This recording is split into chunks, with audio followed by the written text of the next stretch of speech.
का जो नाम है वो किस तरह से डेवलप हुआ है। 1843 में हम देखें अंग्रेज़ों ने सिंध फतह किया, तो उसमें बड़ा हाथ जो है वो नाउमल और जो हिंदू कम्युनिटी थी उनका था। 1800 अगर 43 में हम देखें कि अंग्रेज़ों ने सिंध फतह किया, तो उसमें बड़ा हाथ जो है वो नाउमल और जो हिंदू कम्युनिटी थी उनका था, क्योंकि टालपुरों से हिंदू कम्युनिटी की एक अंदरूनी खलिश चल रही थी। ज़ाहिरन वो हिंदू इतने ताकतवर नहीं थे कि गवर्नमेंट से लड़ सकें, लेकिन उनके जो अंदरूनी जैसे कहें कि साजिशें वो करते रहते थे उनको गवर्नमेंट को टॉपल करने के लिए।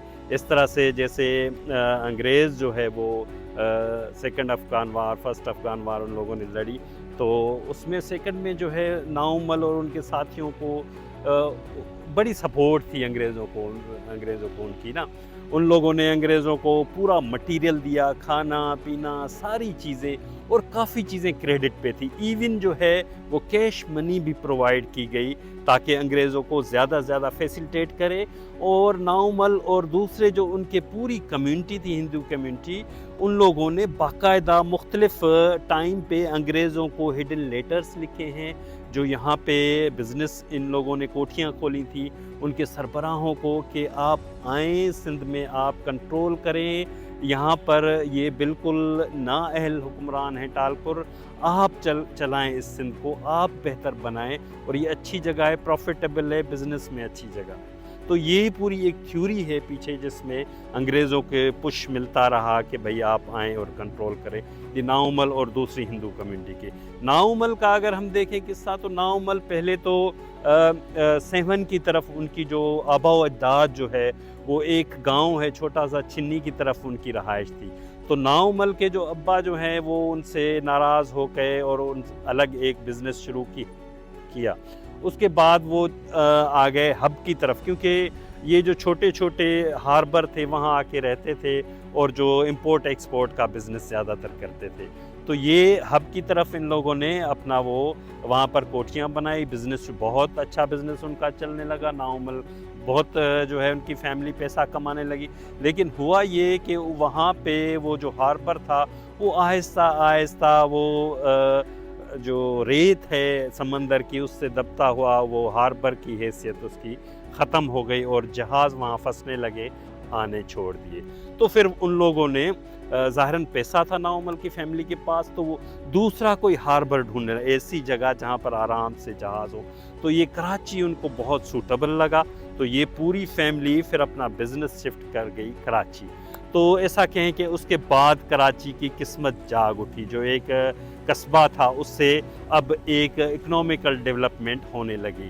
तो ये बात है कि जब नाउमल का यहाँ बिज़नेस बढ़ा तो एक कराची बहुत अच्छा हो गया। उसके बाद जो है कल्होड़ा हुक्मरानों ने, जब वो ये कोई 1600 की बात है, 16th सेंचुरी की है, तो उसमें कल्होड़ा हुक्मरान ने यहाँ एक किला भी बनवाया, जो मनोड़ा के पास एक किला था जिसमें बाद में अंग्रेज़ों ने कब्ज़ा किया।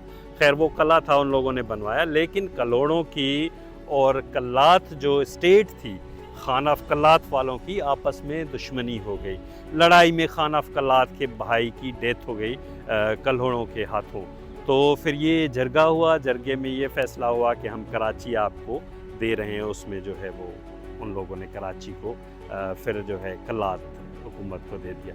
लेकिन आगे चलकर कल्लात सल्तनत के बहुत बुरे दिन आ गए। वो फैमिली क्राइसिस उनके शुरू हो गए, आसपास की सल्तनत से उनके जो है वो झगड़े शुरू हो गए। तो फिर कल्लात ने कराची को फोकस करना छोड़ दिया और कराची जैसे यतीम हो गया।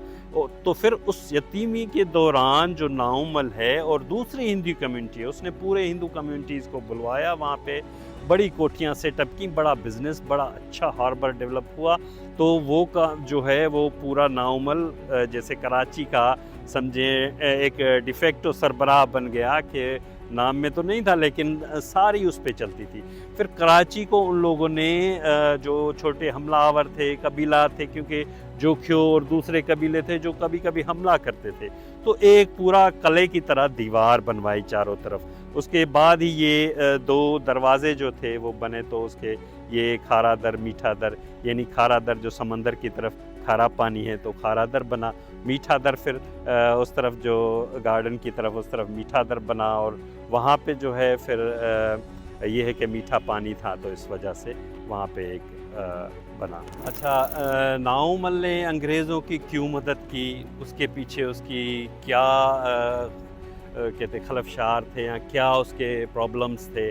تو ناؤمل جیسا کہ کہیں کہ پورے سندھ میں ایک بڑی بزنس جو امپائر کا مالک تھا، تو اس نے ٹالپور سربراہان سے ان کی فیملی کی انبنت اس وجہ سے شروع ہوئی کہ اس کے دادا نے کہیں پہ ان کا مسلمانوں کے ساتھ کہیں پہ کوئی جھگڑا ہو گیا، تو اس کے بعد جو ہے اس کے دادا کو جو ہے ٹالپور حکمران کے آشرواد سے ختنہ کیا گیا، اور پھر تو وہ بیچارہ اس اذیتوں سے گزرا۔ تو اس کے بعد ناؤمل نے اپنی اس ڈائری میں بھی لکھا ہے، جو اپنی اس کی آتم کتھا اس کے بیٹے نے پبلش کروائی ہے، تو ناؤمل نے اس میں بھی وہ ذکر ہے کہ دادا کے ساتھ اس طرح سے واقعہ، اس کے بعد میں نے وہ قسم کھائی کہ میں ٹالپور حکومت کا خاتمہ کر کے چھوڑوں گا۔ تو اس نے اس کی بزنس امپائر تو تھی، تو اس نے انگریز جیسے انڈیا میں آئے تو اس نے اس کے ذہن میں ایک امید ابھری کہ اب جو ہے وہ بہتر ہوگا، تو انگریزوں کے ساتھ اس نے اچھے تعلقات بنائے۔ انگریز جب افغان وار کے لیے جا رہے تھے تو سارا مٹیریل، ساری سپورٹ جو تھی وہ ناؤمل ان کی تھی۔ ایون اگر ناؤمل کی سپورٹ نہ ہوتی تو شاید یہ افغانستان پہ جو حملے کرنے کا خواب تھا یہ انگریزوں کا نہیں پورا ہوتا، کیونکہ بیچ میں رنجیت سنگھ تھا، وہ سپورٹ کرنے کے لیے تیار نہیں تھا انگریزوں کو، اس کا تو یہ تھا کہ یہ فیل ہو جائیں، لیکن ناؤمل نے ان کو سکسیس دی انگریزوں کو۔ تو اس پوائنٹ پہ انگریزوں کے بھی ریئلائز ہوا کہ بھائی ناؤمل جو ہے ہماری ایک بڑی اسٹرینتھ ہے، یہاں پہ ایک بڑی جو ہے ہماری ہمت ہے، کیونکہ ناؤمل ان کو اگر پیسے کم پڑ جاتے وہ بھی دیتا تھا، مٹیریل دیتا تھا، ایون لوگ پرووائڈ کرتا تھا لڑنے کے لیے، سپورٹ کرنے کے لیے۔ تو اتنا ناؤمل کا انگریزوں کے ساتھ کلوزلی کنٹریبیوشن تھا، انگریز ان کو بہت ہی اپنا قریبی ساتھی مان رہے تھے۔ تو یہ تھا، تو ناؤمل نے سارے ہندو کمیونٹی کو اکٹھا کر کے انگریزوں کو انوائٹ کیا کہ آپ جو ہے وہ سندھ کو کنٹرول میں لے لیں۔ تو پھر یہ ہوا کہ چارلس نیپیئر نے 1843 میں سندھ پہ حملہ کیا، اور جو ٹالپور حکمران تھے ان سے 2 جنگیں ہوئی، ایک دھبی کی ایک میانی کی۔ تو یہ دونوں جنگوں میں بری طرح سے ٹالپور کی شکست ہوئی، ظاہراً وہ بہت آرگنائز ان کی افواج تھی، اور یہ مختلف قبیلائی لشکر تھا، تو ظاہراً ان کی شکست ہوئی۔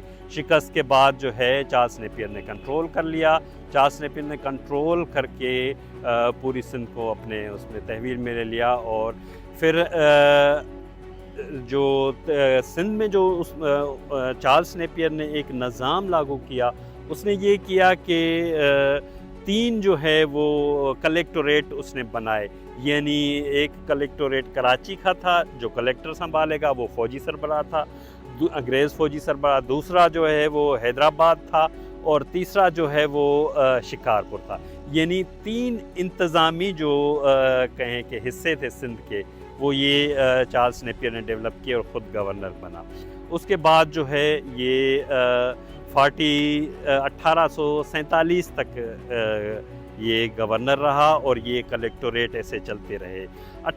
اب 14 اگست 1847 میں ایسٹ انڈیا کمپنی نے یہ ڈیسیشن لیا کہ ہمیں اب سویلین رول کے لیے کرنا چاہیے، فوجی جو ہے رول وہ ختم کرنا چاہیے سندھ میں۔ تو 14 اگست 1847 میں جب سویلین رول ہوا، تو یہاں ایک بڑا اس کا ڈس ایڈوانٹیج یہ ہوا کہ سندھ جو پہلے انڈیپینڈنٹ تھا، ایک کنٹری تھا، اس سے ایک بمبئی پریزیڈنسی سے جوڑا گیا، یعنی اب وہ بمبئی پریزیڈنسی کا ایک چھوٹا سا حصہ بن گئی سندھ، اور اس کو چلانے کے لیے ایک کمشنر رکھا گیا کہ پوری سندھ کو ایک کمشنر چلائے گا۔ تو اس طرح سے کمشنریٹ شروع ہوئی۔ 1847 پہ پہلا کمشنر آیا۔